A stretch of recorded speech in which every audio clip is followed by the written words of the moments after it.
Good morning students. Today we are going to learn nucleophilic reaction in haloarine. In the last video we have seen कि why the haloarenes are not very active towards the nucleophilic substitution reaction. Okay?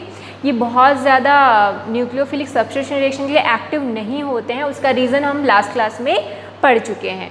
ठीक है, पर फिर भी से sometimes the haloarene shows a nucleophilic substitution reaction only in special condition. Okay, they shows nucleophilic substitution reaction in some special condition.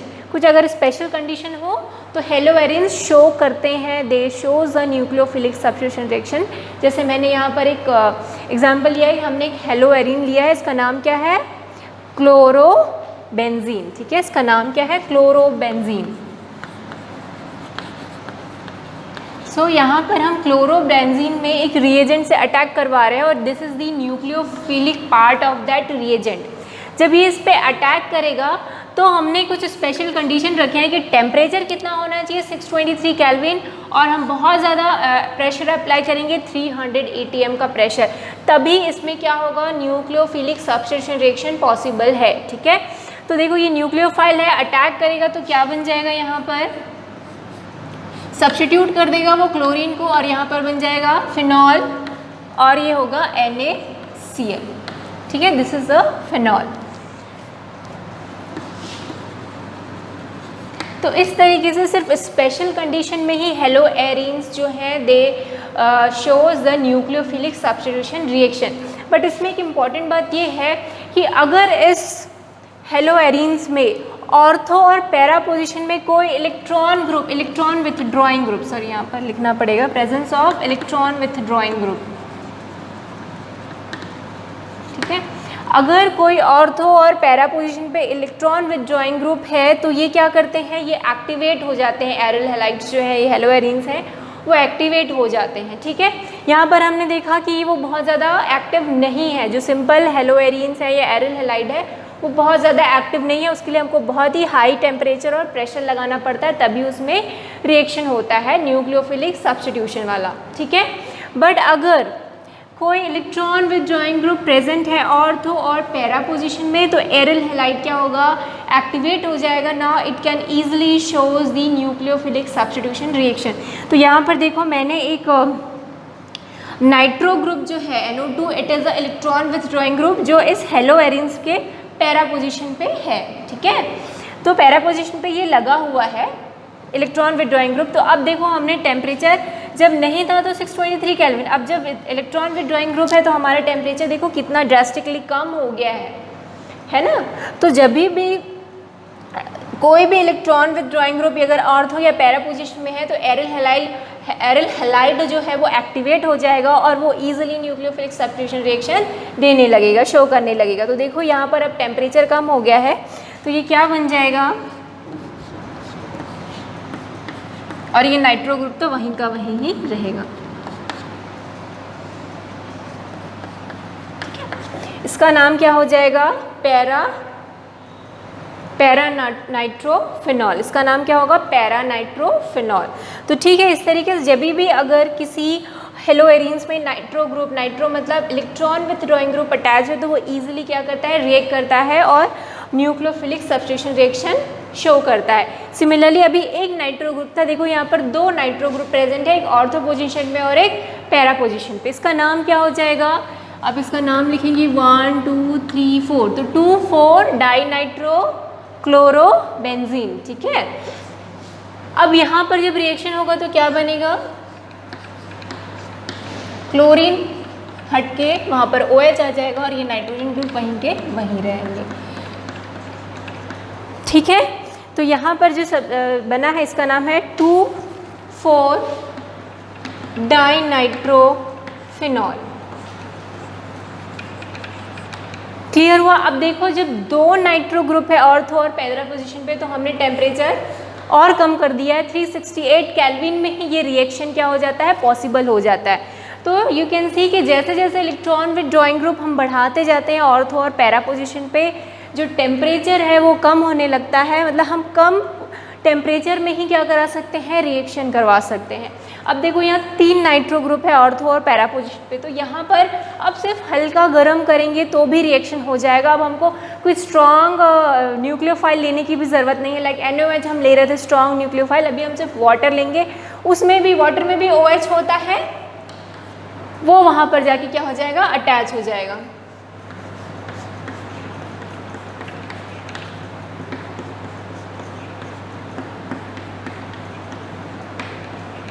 ठीक है, Cl को substitute कर दिया OH ने, तो ये बना 2,4,6 ट्राई नाइट्रोफिनॉल।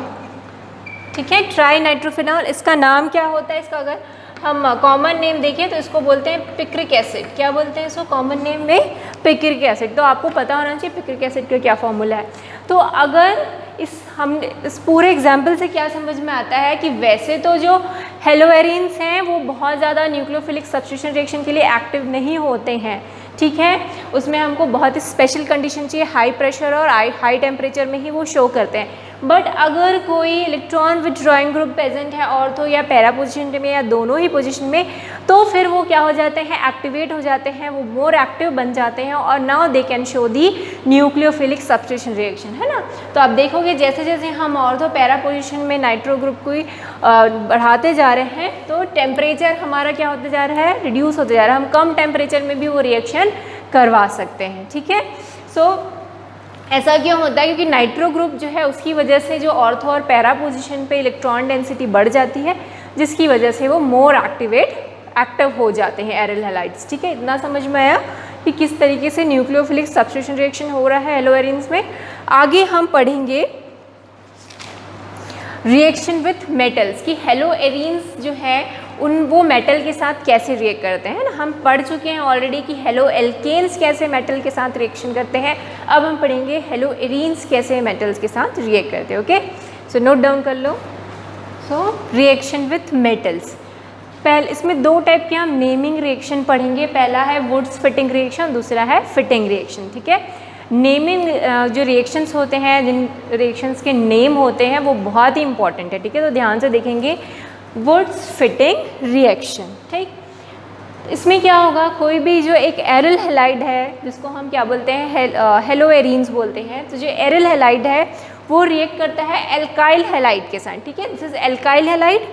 सो जो एरिल हैलाइड है वो एल्काइल हैलाइड के साथ रिएक्ट करता है इन the presence of sodium and dry ether. ठीक है, तो क्या होता है, दिस क्लोरीन, दिस हेलोजन जो है it is replaced by the alkyl group. ये जो क्लोरीन है ये किसके, कौन रिप्लेस कर देगा उसको, जो एल्काइल ग्रुप अटैच है इसके साथ वो उसको क्या कर देगा, क्लोरीन को रिप्लेस कर देगा। तो ये कहाँ चला जाएगा, यहाँ, और ये क्या हो जाएगा, हट जाएगा। तो क्या होगा, ये सब मिलके क्या बना लेंगे, और NaCl, और ये कहाँ लग जाएगा, वहाँ। तो क्या बनेगा आपको देख लो,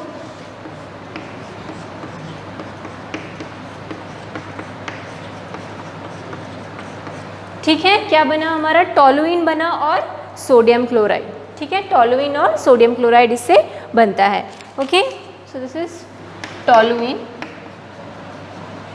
क्लियर हुआ कि क्या हो रहा है वुड्स फिटिंग रिएक्शन में। वुड्स फिटिंग रिएक्शन में जो एरिल हैलाइड है वो किसके साथ रिएक्ट करता है, एल्काइल हैलाइड के साथ इन the presence of sodium and dry ether. तो ये जो हेलोजन है, ठीक है, जो एरिल हैलाइड में जो हेलोजन है it is replace by the alkyl group. ये जो एल्काइल ग्रुप है वो इसको रिप्लेस कर देगा। तो हमारा देखो यहाँ से ये इसको रिप्लेस कर दिया और ये सब मिलके क्या बना लिए, sodium chloride.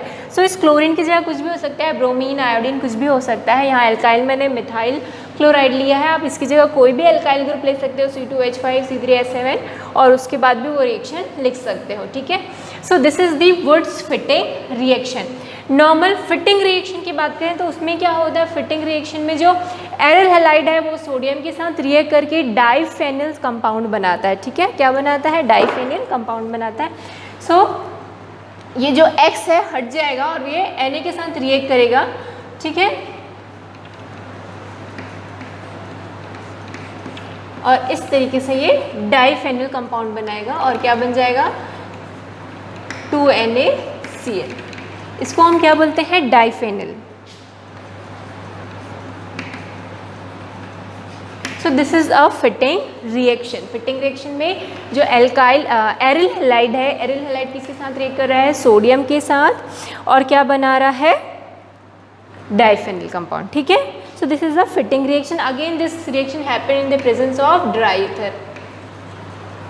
So is it clear to everyone कि फिटिंग रिएक्शन क्या होता है और वुड्स फिटिंग रिएक्शन, दोनों में डिफरेंस समझ में आ गया। वुड्स फिटिंग रिएक्शन में हम क्या ले रहे हैं, एल्काइल हैलाइड भी ले रहे हैं, जबकि यहाँ पर कोई भी एल्काइल हैलाइड नहीं है। फिटिंग रिएक्शन में क्या बनता है, डाइफेनिल कंपाउंड बनता है। Okay, is it clear. अब है ये तो हमने देखा कि जो हेलो एरीन्स हैं वो सोडियम मेटल के साथ क्या रिएक्ट करते हैं। अब हम देखेंगे ये जो हेलो एरीन्स हैं मैग्नीशियम के साथ रिएक्ट करेंगे तो क्या बनेंगे। तो ऑब्वियसली हम हेलो एल्केन्स में भी पढ़े हैं कि जब भी हेलो एल्केन्स जो होते हैं वो मैग्नीशियम के साथ रिएक्ट करते हैं तो क्या बना रहे थे, वो ग्रिग्नार्ड रिएजेंट, है ना। तो सेम यहाँ पर भी होगा, हमने एक हेलो एरीन्स लिया है, ये मैग्नीशियम के साथ रिएक्ट करेगा in the presence of dry ether, तो क्या बना लेगा, phenyl magnesium bromide which is nothing but a Grignard reagent, ठीक है। सो सेम रिएक्शन होगा जो हमने वहाँ पढ़ा था। ये Mg इसके साथ रिएक्ट करके एक्शन करके क्या बना लेगा, this MgBr phenyl magnesium bromide, जिसको क्या बोलते हैं हम, ग्रिग्नार्ड रिएजेंट। सो इस तरीके से जो हेलो एरीन्स हैं वो सोडियम के साथ कैसे रिएक्ट करते हैं और मैग्नीशियम के साथ रिएक्ट करते हैं। समझ में आ गया आपको कि किस तरीके से सोडियम के साथ रिएक्ट करके दो टाइप के रिएक्शन होते हैं, वुड्स फिटिंग रिएक्शन और फिटिंग रिएक्शन। मैग्नीशियम के साथ रिएक्ट करके वो क्या बनाते हैं, Grignard reagent which is very active compound, ठीक है। ये हम पढ़ चुके हैं पहले भी। अब हम नेक्स्ट पढ़ेंगे इलेक्ट्रोफिलिक सब्स्टिट्यूशन रिएक्शन। आपको याद होगा लास्ट क्लास 11th में भी हमने पढ़ा था, जो बेंजीन होता है it gives electrophilic substitution reaction, है ना। उसी तरीके से जो हेलो एरीन्स भी होते हैं they are more active towards the electrophilic substitution reaction. उसमें क्या हो रहा है होगा इलेक्ट्रोफिलिक में, क्योंकि जो हेलो एरीन्स होते हैं they are electron rich compound, तो उसमें कोई इलेक्ट्रोफाइल आके क्या करेगा, अटैक करेगा। इलेक्ट्रोफाइल मतलब क्या हो गया, उसमें इलेक्ट्रॉन की डेफिशिएंसी है, और हेलो एरीन्स में इलेक्ट्रॉन की it has lot of electrons, it has electron efficient, ठीक है। जो हेलो एरीन्स हैं दे आर इलेक्ट्रॉन एफिशिएंट, तो उसमें कोई इलेक्ट्रॉन डेफिशिएंट क्या करेगा, ईजिली अटैक कर सकता है। जो हेलो एरीन्स हैं उनमें कौन सा रिएक्शन होता है, इलेक्ट्रोफिलिक सब्स्टिट्यूशन रिएक्शन, जो हम नेक्स्ट पढ़ने वाले हैं, इसको नोट कर लो। Electrophilic substitution reaction in haloarenes, ठीक है। सो जो हेलो एरीन्स है generally they usually undergo electrophilic substitution reaction. क्यों, इसका रीज़न यही मैंने बताया है, क्योंकि जो इलेक्ट्रोफाइल्स होते हैं, कोई भी आपने इलेक्ट्रोफाइल ले लिया, जो जनरली जो इलेक्ट्रोफाइल्स होते हैं दे आर इलेक्ट्रॉन डेफिशिएंट, है ना। जो इलेक्ट्रोफाइल्स, जैसे मैंने कोई एक इलेक्ट्रोफाइल ले लिया, एक इलेक्ट्रोफाइल है, ठीक है, उसने किसी भी बेंजीन में क्या किया, अटैक किया, तो ये जो है इलेक्ट्रॉन एफिशिएंट, और ये क्या है, इलेक्ट्रॉन डेफिशिएंट है, मतलब इसमें क्या होगा, प्लस साइन होगा, और ये इलेक्ट्रॉन एफिशिएंट है, इसकी वजह से रेजोनेंस की वजह से इसमें क्या हो जाता है, माइनस चार्ज आ जाता है। तो ये एक दूसरे को क्या करेंगे, अट्रैक्ट करेंगे, और ईजिली इनमें क्या हो जाएगा, इलेक्ट्रोफिलिक सब्स्टिट्यूशन रिएक्शन हो जाता है, ठीक है। तो जितने भी हेलो एरीन्स हैं वो बहुत ही generally they undergo electrophilic substitution reaction. ऐसा क्यों होता है, उसका रीज़न हम रेजोनेंस से समझेंगे, ठीक है। The halogen atom is ortho and para directing, और ये जो हेलोजन एटम्स हैं they are ortho and para directing. इसका क्या मतलब हुआ कि अगर कोई इलेक्ट्रोफाइल इस पे आके अटैक करेगा तो या तो वो ऑर्थो पोजीशन पे जाके अटैच हो जाएगा या पैरा पोजीशन पे जाके अटैच हो जाएगा, ठीक है। ऑर्थो और पैरा मतलब 2 and 4 पोजीशन, ठीक है, या तो वो 2 पोजीशन में जाके अटैच हो जाएगा या फिर 4 पोजीशन में। अगर यहाँ से काउंट करेंगे तो ये 1 2 3 ये 4, और इधर से काउंट करेंगे तो ये 1 2 3 और 4। तो जनरली जो कोई भी अगर इसमें इलेक्ट्रोफाइल जाके अटैक करेगा तो वो कहाँ अटैच होगा, इस पोजीशन पे जाके, इनमें से किसी भी एक पोजीशन में जाके क्या हो जाएगा, वो अटैक करेगा। ऐसा क्यों होता है, उसका रीज़न हम समझेंगे रेजोनेंस से, ठीक है। तो मैंने आपको बताया था कि जो क्लोरीन है ये माइनस आई इफेक्ट भी शो करता है और प्लस आर इफेक्ट भी। प्लस आर इफेक्ट मतलब ये जो इसके पास लोन पेयर ऑफ इलेक्ट्रॉन है वो किसकी तरफ फेंकता है, रिंग की तरफ। तो ये इलेक्ट्रॉन पेयर यहाँ जाएंगे और ये जो डबल बॉन्ड है कहाँ जाएगा, यहाँ जाएगा। तो यहाँ पर क्या हो जाएगा, डबल बॉन्ड कैरेक्टरिस्टिक आ जाएगा, क्लोरीन पे प्लस साइन, और यहाँ क्या आ जाएगा, माइनस साइन, और ये बाकी का बाकी वैसे का वैसे ही रहेगा। अब क्या होगा नेक्स्ट में, ये यहाँ जाएगा और ये यहाँ।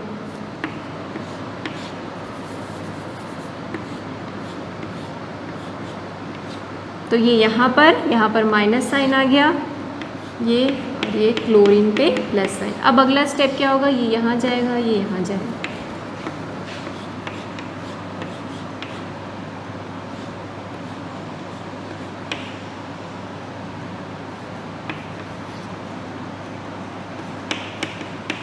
ठीक है, तो आप देखोगे जो इलेक्ट्रॉन डेंसिटी है वो कहाँ पर ज़्यादा है, ऑर्थो और पैरा पोजीशन पे ही इलेक्ट्रॉन डेंसिटी ज़्यादा है। तो अगर कोई भी इलेक्ट्रोफाइल जैसे कोई X प्लस या Y प्लस कोई भी इलेक्ट्रोफाइल जब इस पर अटैक करेगा तो कहाँ पर जाके अटैच होगा, जहाँ पर इलेक्ट्रॉन डेंसिटी ज़्यादा होगी, क्योंकि जो इलेक्ट्रोफाइल्स हैं they are deficient, electron deficient.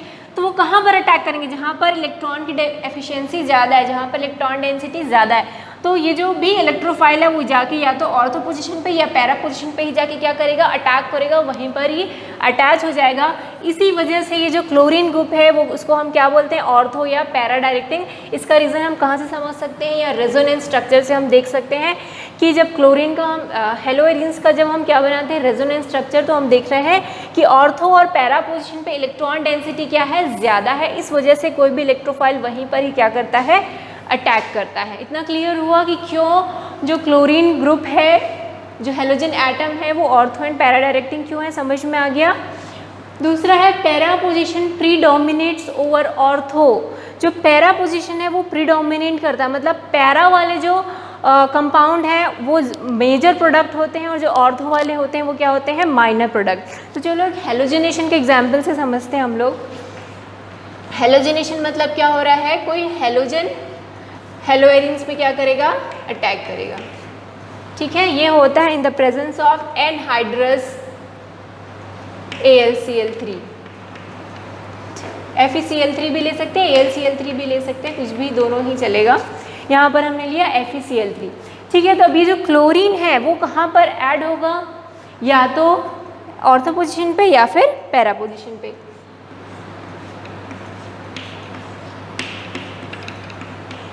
ठीक है, तो यहाँ पर ऑर्थो पोजीशन पे ऐड हो गया, इसका नाम क्या हो जाएगा, ऑर्थो डाइक्लोरोबेंजीन। इसका नाम हो जाएगा ऑर्थो डाइक्लोरोबेंजीन। और क्या प्रोडक्ट बन सकता है, या फिर जाके वो क्या हो जाएगा, पैरा पोजीशन पे अटैच हो जाएगा। तो यहाँ पर अटैच हो गया, प्लस बनता है HCl, तो इसका नाम हो जाएगा पैरा डाइक्लोरोबेंजीन। अच्छा, अब हमारे पास दो प्रोडक्ट बन रहे हैं, एक ऑर्थो वाला और एक पैरा वाला। तो इसमें कौन सा मेजर प्रोडक्ट कौन सा होगा, मैंने लिखा है पैरा जो होता है वो प्रिडोमिनेट करता है। So this is the major product and this one is a minor product. तो समझ में आया इस लाइन से कि para predominates, para position predominates over ortho, कि जो पैरा वाले जो कंपाउंड होंगे वो मेजर प्रोडक्ट होंगे और जो ऑर्थो वाले होंगे वो माइनर होंगे। और कोई भी जो इलेक्ट्रोफाइल है वो कहाँ पर जाके अटैच होगा, अटैक करेगा, या तो ऑर्थो पोजीशन पे या फिर पैरा पोजीशन पे। ठीक है, so this is the halogenation. वैसे तो ये हम पढ़ चुके हैं क्लास 11th में, बेंजीन में हेलोजिनेशन, नाइट्रेशन सब पढ़े थे, फिर से हम पढ़ेंगे। ठीक है, अब पढ़ेंगे हम नाइट्रेशन कैसा होता है।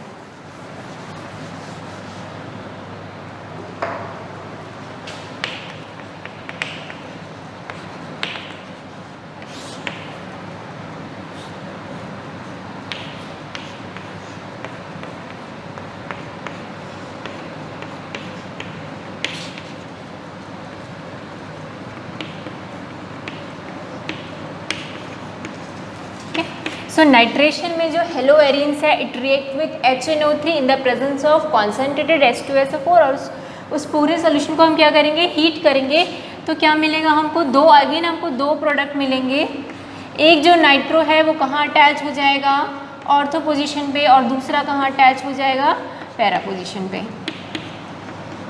ठीक है, सो एक ऑर्थो नाइट्रोक्लोरीन क्लोरोबेंजीन हो जाएगा, एक पैरा नाइट्रोक्लोरोबेंजीन हो जाएगा। इसमें से मेजर प्रोडक्ट क्या होगा, this para position will be the major and this will be the minor. So clear हुआ क्या हो रहा है नाइट्रेशन में, जो क्लोरोबेंजीन है ना नाइट्रिक एसिड के साथ रिएक्ट करता है, यहाँ से जो NO2 है वो या तो ऑर्थो पोजीशन में जाके अटैच हो जाएगा या पैरा पोजीशन में। ठीक है, हमको दो टाइप के कंपाउंड मिलेंगे, इसमें मेजर कौन सा रहेगा, दिस पैरा पोजीशन वाला क्या रहेगा, मेजर प्रोडक्ट रहेगा। ठीक है, so this is about nitration. अगला है सल्फोनेशन।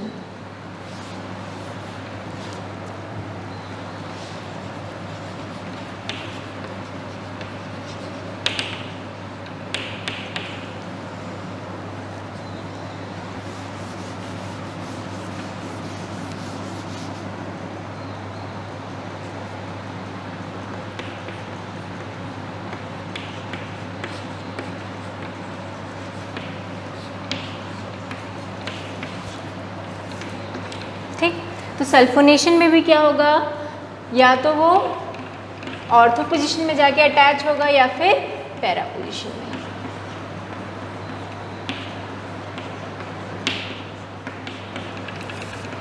ठीक है, और इसमें से मेजर कौन सा होगा, this is the major product and this one is the minor product. ठीक है, इतना समझ में आया। इसका नाम होगा 2-क्लोरोबेंजीन सल्फोनिक एसिड। इसको क्या बोलते हैं, 2-क्लोरोबेंजीन सल्फोनिक एसिड। ओके, क्लियर हुआ। इसको क्या बोलेंगे, 4-क्लोरोबेंजीन सल्फोनिक एसिड। क्लियर है। तो इस तरीके से सल्फोनेशन, नाइट्रेशन और हेलोजिनेशन है। अगला जो रिएक्शन है वो है फ्रिडल क्राफ्ट रिएक्शन, जो हम ऑलरेडी क्लास 11 में पढ़ चुके हैं। एल्काइलेशन और एसिलेशन, उसको हम फिर से पढ़ेंगे। ठीक है, फ्रिडल क्राफ्ट 2 टाइप की रिएक्शन है। पहला हम पढ़ेंगे फ्रिडल क्राफ्ट एल्काइलेशन, दूसरा पढ़ेंगे फ्रिडल क्राफ्ट एसाइलेशन। ठीक है, सो एल्काइलेशन में क्या होता है, फ्रिडल क्राफ्ट एल्काइलेशन में जो क्लोरोबेंजीन है या कोई भी हेलो एल्केन है, हेलो एरीन्स है, सॉरी, तो ये जो हेलो एरीन्स हैं इसका नाम है क्लोरोबेंजीन। ठीक है, ये किसी भी एल्काइल हैलाइड से रिएक्ट करेगा। ठीक है, जो क्लोरोबेंजीन या कोई भी हेलो एरीन्स है, it react with the alkyl halide और क्या करता है, इन द प्रेजेंस ऑफ AlCl3, तो क्या बनाएगा ये,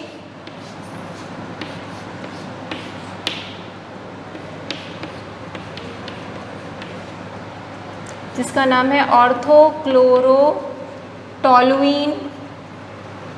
और क्या बनेगा, साथ में पैराक्लोरोटोलुइन भी बनेगा।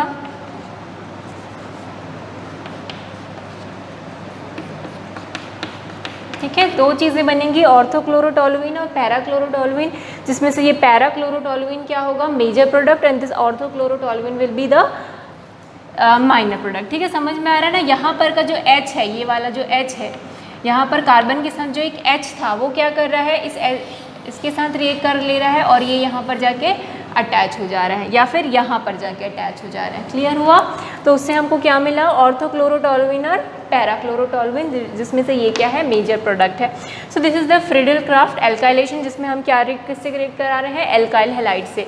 दूसरा है फ्रिडल क्राफ्ट एसाइलेशन, जिसमें हम कोई भी एसिटाइल हैलाइड से रिएक्ट कराते हैं, CH3COCl, यहाँ CH3 की जगह C2H5 भी ले सकते हैं, C3H7 कुछ भी ले सकते हैं। ठीक है, सो जो हेलो एरीन्स है, इट इज़ रिएक्टिंग विद यहाँ पर वो एसिटाइल क्लोराइड के साथ रिएक्ट कर रहा है इन the presence of anhydrous AlCl3। तो क्या बनेगा इस केस में,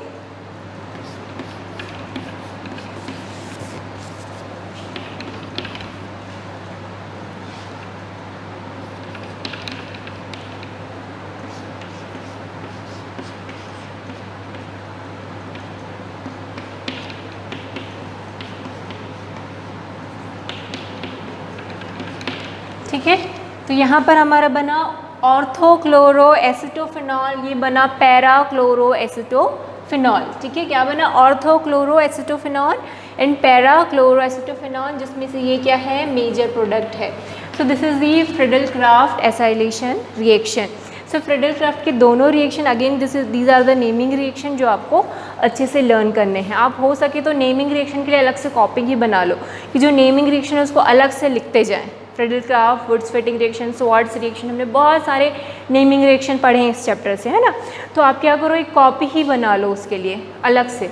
इसमें तो अपनी मेन कॉपी में लिखो ही लिखो, साथ में अलग से कॉपी में सारे जितने भी नेमिंग रिएक्शन चैप्टर 10 से कितने, चैप्टर 11 से कितने हैं, सारे नेमिंग रिएक्शन एक साथ लिखते जाओ, क्योंकि वो बहुत इंपॉर्टेंट होते हैं नेमिंग रिएक्शंस। ठीक है, सो फ्रिडल क्राफ्ट एल्काइलेशन और फ्रिडल क्राफ्ट एसाइलेशन, इतना समझ में आ गया। यहाँ पर आपका ख़त्म होता है chemical reaction in hello arenes. अगला जो टॉपिक है वो हम पढ़ेंगे कुछ इम्पॉर्टेंट हेलो एल्केन्स और हेलो एरीन्स के बारे में, जो हमारे डे टू डे लाइफ में बहुत ज़्यादा जिनका इम्पोर्टेंस है। ओके, ठीक है, थैंक यू।